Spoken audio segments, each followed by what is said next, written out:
ಎಲ್ಲರಿಗೂ ನನ್ನ ನಮಸ್ಕಾರಗಳು. ಇಂದು ನಾವು ಜಪದ ತರಗತಿಗಳನ್ನು ಮಾಡಲು ಒಟ್ಟು ಸೇರಿದ್ದೇವೆ.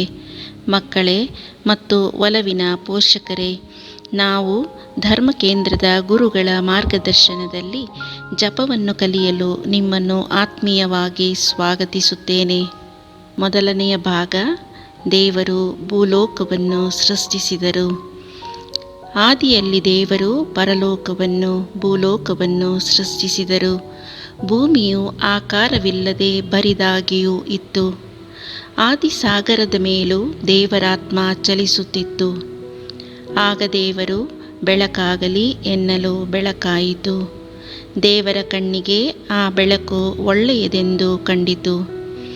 ದೇವರು ಬೆಳಕನ್ನು ಕತ್ತಲೆಯಿಂದ ಬೇರೆ ಮಾಡಿದರು. ಅವರು ಬೆಳಕಿಗೆ ಹಗಲೆಂದು ಕರೆದರು, ಕತ್ತಲೆಗೆ ರಾತ್ರಿ ಎಂದು ಕರೆದರು. ಇದು ಮೊದಲನೆಯ ದಿನ. ಬಳಿಕ ದೇವರು ಮೋಡಗಳು ಮೇಲಕ್ಕೆ ಜೊತೆಗೂಡಲಿ, ಅವುಗಳಿಂದ ಮಳೆಯು ಭೂಮಿಯ ಮೇಲೆ ಸುರಿಯಲಿ ಎಂದರು. ದೇವರು ಮೇಲಿನ ಭಾಗಕ್ಕೆ ನೀನು ಆಕಾಶ ಎಂದರು. ಇದು ಎರಡನೆಯ ದಿನ. ದೇವರು ಆಕಾಶದ ಕೆಳಗಿನ ನೀರೆಲ್ಲ ಒಂದೇ ಸ್ಥಳದಲ್ಲಿ ಕೂಡಿಕೊಳ್ಳಲಿ, ಒಣನೆಲವು ಕಾಣಿಸಿಕೊಳ್ಳಲಿ ಎಂದರು. ದೇವರು ಒಣನೆಲಕ್ಕೆ ಭೂಮಿ ಎಂದರು. ಅದರ ಕೆಳಗೆ ಕೂಡಿಕೊಂಡ ಜಲರಾಶಿಗೆ ನೀನು ಸಮುದ್ರ ಎಂದರು. ದೇವರ ಕಣ್ಣಿಗೆ ಭೂಮಿ ಮತ್ತು ಸಮುದ್ರ ಒಳ್ಳೆಯದೆಂದು ಕಂಡಿತು.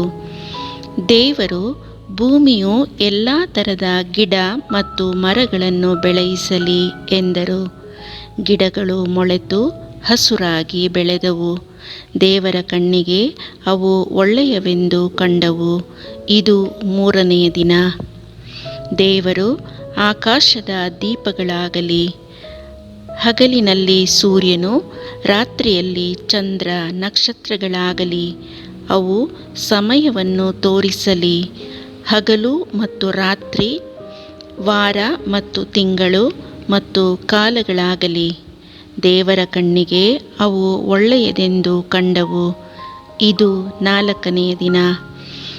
ದೇವರು ನೀರಿನಲ್ಲಿ ಮೀನುಗಳು ಈಜಾಡಲಿ, ಭೂಮಿಯ ಮೇಲೆ ಹಕ್ಕಿಗಳು ಹಾರಾಡಲಿ, ಎಲ್ಲ ವಿಧವಾದ ಸಣ್ಣ ಮತ್ತು ದೊಡ್ಡ ಸಜೀವ ಪ್ರಾಣಿಗಳು ಭೂಮಿಯ ಮೇಲೆ ನೆಲೆಸಲಿ ಎಂದರು. ಅಂತೆಯೇ ಆಯಿತು. ದೇವರ ಕಣ್ಣಿಗೆ ಅವು ಒಳ್ಳೆಯವೆಂದು ಕಂಡವು. ಇದು ಐದನೆಯ ದಿನ. ದೇವರು ನಮ್ಮಂತೆ ಇರುವ ಮತ್ತು ನಮ್ಮನ್ನೇ ಹೋಲುವ ಮನುಷ್ಯನನ್ನು ಉಂಟು ಮಾಡೋಣ. ಅವನಿಗೆ ಭೂಮಿಯ ಮೇಲೆ ಇರುವ ಮೀನುಗಳು, ಹಕ್ಕಿಗಳು, ಪ್ರಾಣಿಗಳು ಮತ್ತು ಗಿಡಗಳ ಮೇಲೆ ಅಧಿಕಾರ ಕೊಡೋಣ ಎಂದರು. ದೇವರು ತಮ್ಮ ಸ್ವರೂಪದಲ್ಲಿ ಮನುಷ್ಯನನ್ನು ಸೃಷ್ಟಿಸಿದರು. ಅವರನ್ನು ಗಂಡು ಹೆಣ್ಣಾಗಿ ಸೃಷ್ಟಿಸಿದರು.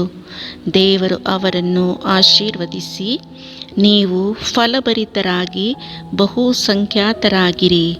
ನಾನು ಈ ಭೂಮಿಯನ್ನು ನಿಮ್ಮ ವಶಕ್ಕೆ ಕೊಡುತ್ತೇನೆ. ನೀವು ಮೀನು, ಹಕ್ಕಿ, ಪ್ರಾಣಿ ಮತ್ತು ಗಿಡಗಳಿಗಿಂತ ಉತ್ತಮರು. ನೀವು ಅವುಗಳ ಆರೈಕೆ ಮಾಡಬೇಕು.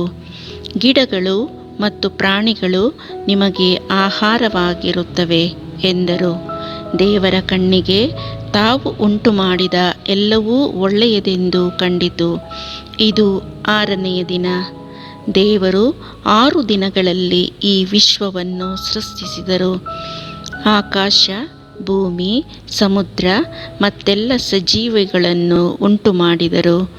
7ನೆಯ ದಿನ ವಿಶ್ರಮಿಸಿದರು. ಆದುದರಿಂದ ಮಾನವನಿಗೆ 7ನೆಯ ದಿನ ಭಾಗ್ಯವಾದುದು ಮತ್ತು ಪವಿತ್ರವಾದುದು. ಭಾಗ 2. ದೇವರು ಮಾನವನಿಗೆ ಸ್ವರ್ಗವನ್ನು ಕೊಟ್ಟರು. ದೇವರು ಮೊದಲನೆಯ ಮನುಷ್ಯ ಆದಾಮನನ್ನು ಹೊಲದ ಮಣ್ಣಿನಿಂದ ರೂಪಿಸಿ ಅದರಲ್ಲಿ ತಮ್ಮ ಜೀವಶ್ವಾಸವನ್ನು ಊದಿದರು. ಹೀಗೆ ಮನುಷ್ಯನು ಜೀವಾತ್ಮನಾದನು.